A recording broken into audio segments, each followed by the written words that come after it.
bonne santé fait partie de notre paquet d'alliances. Et Dieu veut que cela soit ainsi dans ta vie. Maintenant, quand la maladie arrive, il faut prier. Il faut les chasser. Il est écrit dans la Bible, si quelqu'un est malade, vous voyez comment cela commence? Quelqu'un est-il malade à l'église?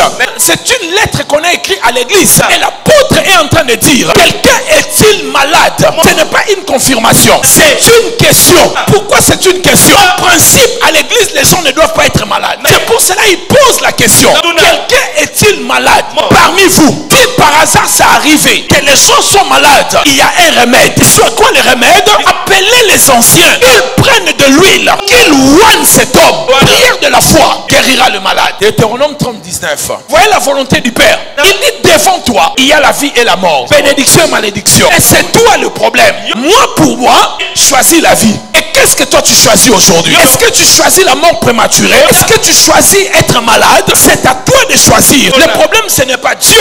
Le problème, c'est toi. Tu dois choisir ce que tu veux et cela t'arrive. Dieu nous montre noir sur blanc dans les Saintes Écritures. Sa volonté est que nous soyons en bonne santé et que nous ne mourrons pas avant le temps. Genèse chapitre 15, verset 15. Un enfant d'alliance quitte la terre dans la paix. Dieu a dit à Abraham, toi tu iras en paix envers tes pères. C'est ça la promesse de l'alliance. Nous serons tous enterrés si le Seigneur ne revient pas. La Bible nous donne la promesse. Après une heureuse vieillesse, à moins que ce soit la souveraineté de Dieu, pour des raisons qui nous échappent, il décide de retirer quelqu'un sur la terre. Mais selon la loi de la promesse des fils et des filles d'alliance, nous irons jusqu'à une heureuse vieillesse. Ça sera une église qui aura plus de vieux, des vieillards, cette église.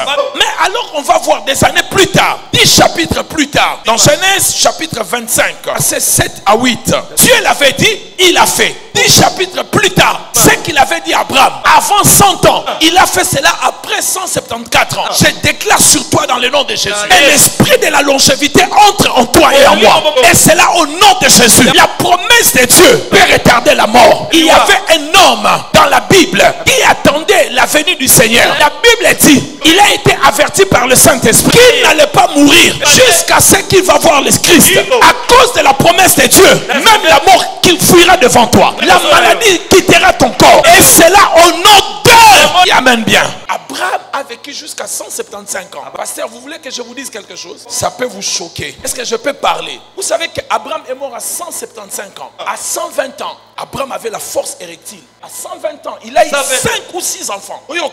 Les enfants de l'Alliance. Oh, il n'y avait pas de pilule bleue, non. À 120 ans, il était encore fort. Et il y a la jeune fille Ketura. Il s'est dit, bon, comme la femme de cet homme vient de mourir, je vais profiter de ces vieillards. Première année de mariage, enfant. Quelques années, enfant. Autre là, enfant. Le vieux Abraham. Quand Dieu parle, je vous dis des choses vraies. La prière a une puissance de régénérer ton corps. Je vous parle des choses vraies. Nous avons des témoins. Abraham est là. Et Abraham n'a pas vécu à l'époque du Christ. Il a vécu avant le Christ. Donc Dieu, par la puissance du nom de Jésus, il peut régénérer ton corps. Parce que s'il va te donner la longévité, il peut aussi ôter la maladie. Il peut ôter tous les troubles qui dérangent ton corps. Mais je vois ici Abraham. Il a eu Isaac à 100 ans. Isaac, quand il a été parti être sacrifié, on dit qu'il était plus ou moins, il était presque adulte. Donc si Abraham, après sa mort, s'est remarié, ça ne peut pas être avant 120 ans. C'était après 120 ans. Et il a eu des enfants. Des Madian, tous ces enfants-là. Il les a eu après 120 ans. Frères et sœurs,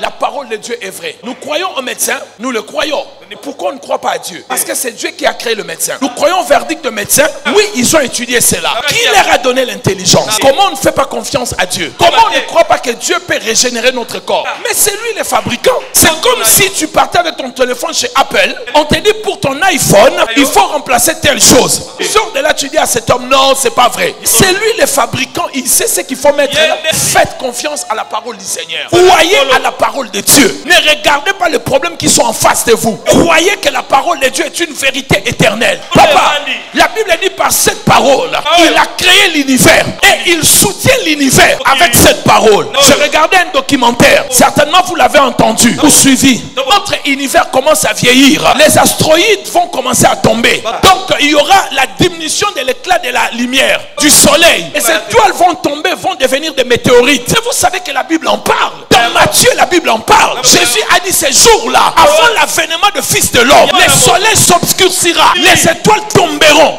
Quand je regarde cela, j'ai dit la parole, elle est vraiment véridique. Je ne peux pas douter de ce qui est écrit ici à l'intérieur. Tout dépend de ma foi. Qui m'a dit Amen? Est-ce que je parle à quelqu'un?